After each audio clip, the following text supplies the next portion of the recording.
അധ്യായം 12.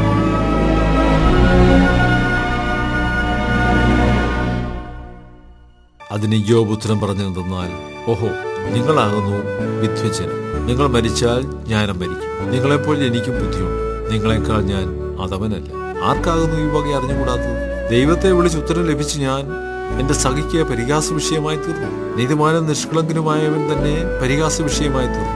വിപത്ത് നിന്ദ്യമെന്ന് സൂഖിയന്റെ വിചാരം. കാലിലിടുന്നവർക്ക് അത് ഒരുങ്ങിയിരിക്കുന്നു. പിടിച്ചുപറിക്കാരുടെ കൂടാരങ്ങൾ ശുഭമായിരിക്കുന്നു. ദൈവത്തെ കോപിപ്പിക്കുന്നവർ നിർഭയമായി വസിക്കുന്നു. അവരുടെ കയ്യിൽ ദൈവം എത്തിച്ചു കൊടുക്കുന്നു. മൃഗങ്ങളോട് ചോദിക്കുക, അവ നിന്നെ ഉപദേശിക്കും. ആകാശത്തിലെ പക്ഷികളോട് ചോദിക്കുക, അവ പറഞ്ഞു തരും. അല്ല, ഭൂമിയോട് സംഭാഷിക്കുക, അത് നിന്നെ ഉപദേശിക്കും. സമുദ്രത്തിലെ മത്സ്യം നിന്നോട് വിവരിക്കും. യഹോവയുടെ കയ്യെ ഇത് പ്രവർത്തിച്ചിരിക്കുന്നു എന്ന് ഇവയെല്ലാം കൊണ്ടും ഗ്രഹിക്കാത്തവനാ.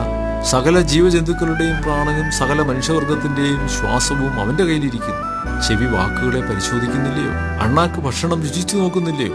വൃദ്ധന്മാരുടെ പക്കൽ ജ്ഞാനവും വയോധികന്മാരിൽ വിവേകവും ഉണ്ട്. ജ്ഞാനവും ശക്തിയും അവന്റെ പക്കൽ, ആലോചനയും വിവേകവും അവനുള്ളത്. അവൻ ഇടിച്ചു കളഞ്ഞാൽ ആർക്കും പണിതുകൂടാ. അവൻ മനുഷ്യനെ ബന്ധിച്ചാൽ ആരും അഴിച്ചുവിടുകയില്ല. അവൻ വെള്ളം തടുത്തു കളഞ്ഞാൽ അത് വറ്റിപ്പോകുന്നു. അവൻ വിട്ടയച്ചാൽ അത് ഭൂമിയെ മറിച്ചു കളയും. അവന്റെ പക്കൽ ശക്തിയും സാഫല്യവുമുണ്ട്. വഞ്ചിതനും വഞ്ചകനും അവനുള്ളവർ. അവൻ മന്ത്രിമാരെ കവർച്ചയായി കൊണ്ടുപോകുന്നു. ന്യായാധിപന്മാരെ ഭോഷന്മാരാക്കുന്നു. രാജാക്കന്മാർ ബന്ധിച്ചതിനെ അഴിക്കുന്നു. അവരുടെ അരയ്ക്ക് കയറ് കിട്ടുന്നു. അവൻ പുരോഹിതന്മാരെ കവർച്ചയായി കൊണ്ടുപോകുന്നു. ബലശാലികളെ തള്ളിയിട്ട് കളയുന്നു.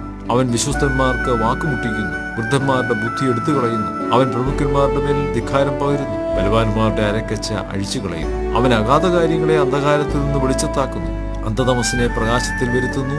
അവൻ ജാതികളെ വർദ്ധിപ്പിക്കുകയും നശിപ്പിക്കുകയും ചെയ്യും. അവൻ ജാതികളെ ചിതറിക്കുകയും കൂട്ടുകയും ചെയ്യുന്നു. അവൻ ഭൂവാസികളിൽ തലവന്മാരെ ധൈര്യം കെടുക്കുന്നു. വഴിയില്ലാത്ത ശൂന്യപ്രദേശത്ത് അവരെ ഉള്ളുമാറാക്കുന്നു. അവർ വെളിച്ചമില്ലാതെ ഇരുട്ടിൽ തപ്പി നടക്കുന്നു. അവൻ മത്തന്മാരെ പോലെ അവരെ ചാഞ്ചാടുമാറാക്കുന്നു.